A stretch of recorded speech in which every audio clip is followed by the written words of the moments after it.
Smooth as. Yeah, did you got this as well? Smooth. Congratulations. Oh, Thank you. Lovely. Thanks, Robbie. Oh, you little kids from Perth, you're doing all right now, aren't you? So, year that's gone, Ian, let's start with you just for a moment because it's probably been even stranger for you. But the year that's gone has been, I imagine, reasonably hectic. It's been hectic, but it's been awesome. Yeah. How do you deal with the dual behaviour that's been going on? I think I'm surrounded by some really awesome people, and I'm surrounded by some really talented players and management and whatnot that are getting better and better as month and month goes on at their communication, and I'm just surrounded by good people that are understanding people and super talented. We pay him to say that. Yeah. So, quite a bit, I'd say. Tell me a little bit about how Karnivool, though, over the years, it's a band that has changed in its sound a little bit. But just some of those either discussions or natural progressions that have taken you from where you were 5-6 years ago to where you are now. What's been the trajectory for you? It's nothing we really talk about. It's just the unsaid rule of Karnivool is that we just want to challenge ourselves, basically, and that's what we're in it for, and that's where we find the fun, basically. So we don't want to repeat an album again, and I don't think we've done that yet. So it's all fun and games, basically. That's what we're in it for.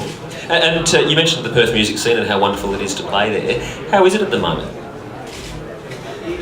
It's alive, as it always is, I think. It's always been really, really good. It's always had many bands coming out and a good live scene, and for some reason now, I think because it's more accessible, it's more exposed, there's more bands getting light shone on them, but there's always been great music coming out of that city.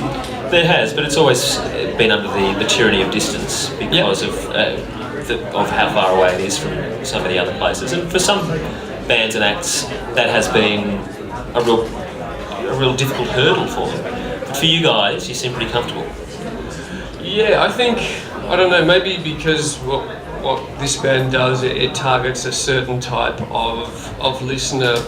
We found those people a long time ago, and we found out kind of what happens in this country as far as what we do music a long time ago, and we just built on that. So we didn't necessarily have to leave the home turf to go. It just kind of over time as this natural progression, and now we sort of go out and do what we do, and everyone reacts to it.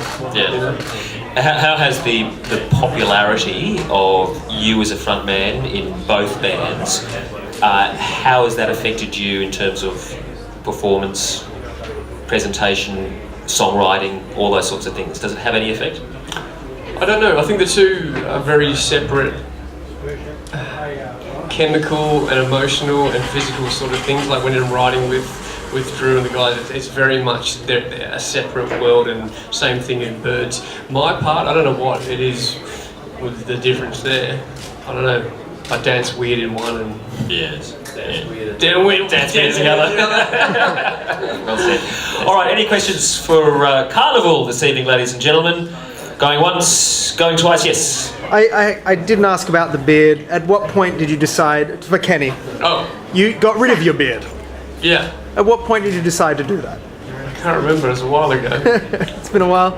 Yeah. When he couldn't compete. When he was Yeah. That's what I was getting to, yeah. How can you compete with this? Look at it. It's amazing. All right, any more questions, folks? Please thank Karnivool. Aren't they lovely? Let me know and celebrate. Cheers.